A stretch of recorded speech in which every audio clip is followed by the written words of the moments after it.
Bienvenue à toi si tu es nouveau. Nous, c'est Shirley et Victor. Et cette année, nous avons décidé de tout quitter pour partir à l'aventure avec notre fourgon TED. Aujourd'hui, après avoir longé la Méditerranée, nous sommes aux portes de l'Asie. Chaque samedi, nous te partageons notre périple. Alors, pour ne rien rater, pense à nous suivre en t'abonnant. Il est stylé, je le fais. Oh. J'avais pas fait tout à l'heure en voiture.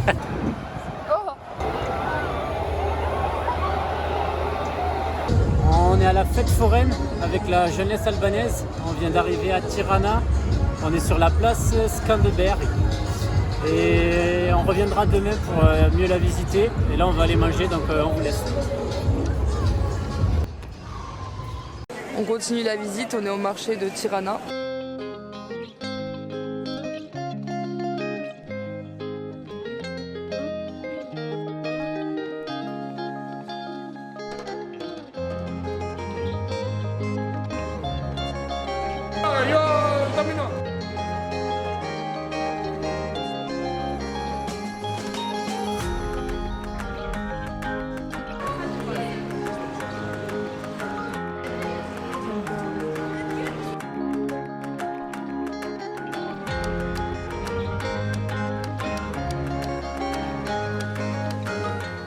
On se trouve dans un des nombreux bunkers présents en Albanie.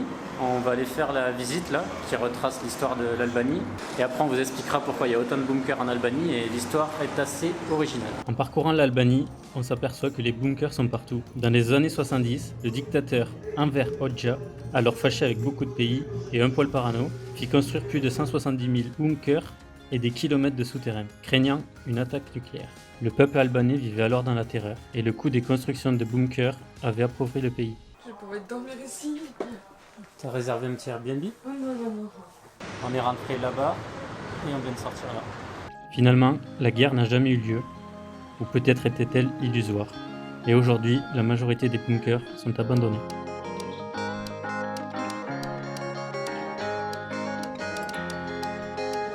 Bon, on voulait aller voir un match à Tirana. Bon, on s'est fait recaler parce qu'on est arrivé 2 minutes trop tard et les guichets ont fermé. Mais le stade est joli, ouais. de dehors.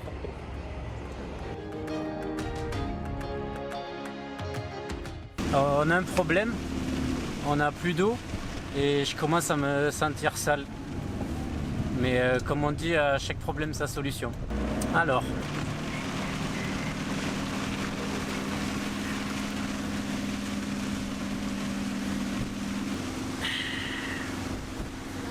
petit shampoing douceur. Oh putain, je m'en suis foutu.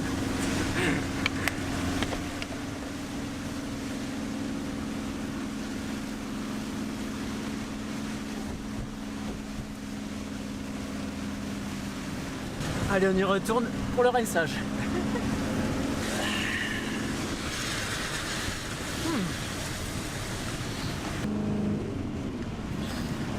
Ah, c'est fait pour la tête. Maintenant, je vais faire le reste du corps, mais je vais couper la caméra. Hello tout le monde, on est toujours en Albanie, c'est notre dernier jour. Et ces 2 derniers jours, on a pris un Airbnb pour pouvoir en profiter pour faire du montage. Et là, on se dirige vers le Blue Eye, donc on va vous montrer ça. On espère que ça sera joli. Et en plus, il fait super beau. C'est aussi pour ça qu'on a pris un Airbnb, parce qu'il fait que pleuvoir.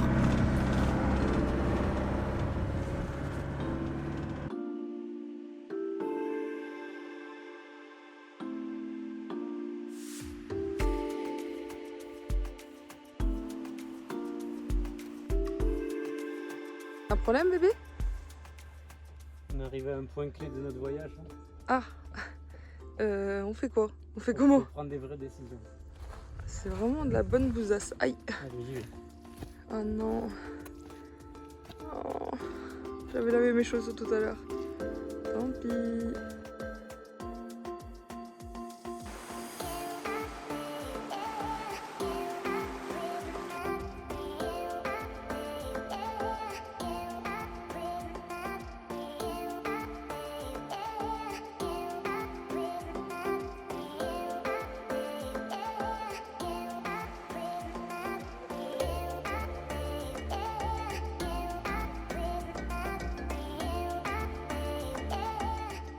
Il est vrai qu'on explique assez rarement les endroits qu'on va voir. Je vais essayer de faire l'effort de lire les explications et de vous traduire ça. This is unique area along the different species of maki and plan.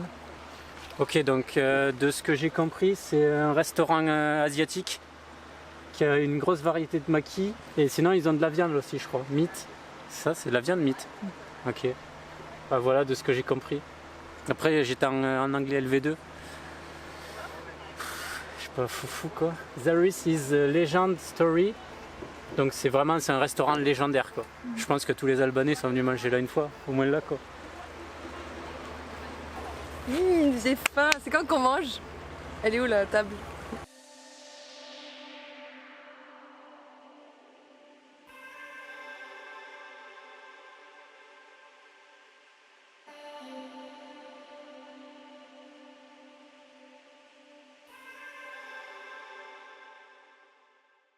Ça gaz?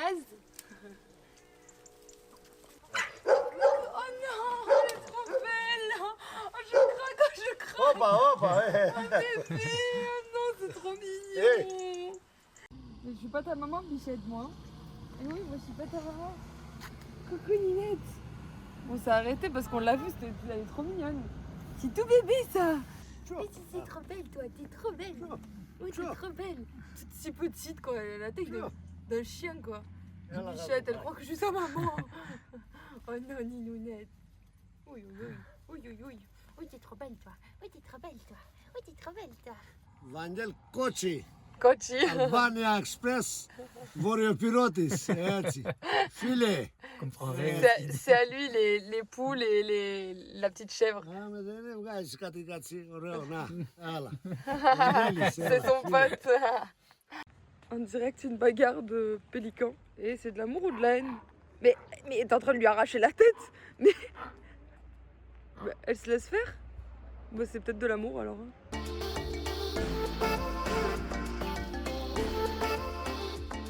Ici, c'est les clémentines, c'est à fond. Avec les tracteurs et les bennes, ils étaient en train de peser les... Là, juste là, on fait tout le tour, là, à droite ou à gauche. Il n'y a que ça, que des clémentines. Salut tout le monde, on se retrouve à Butrin, c'est une ville antique.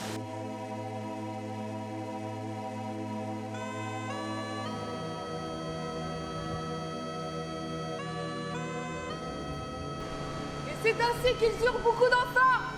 Ouais. Ouais. Merci. Merci. Merci. Merci. Merci.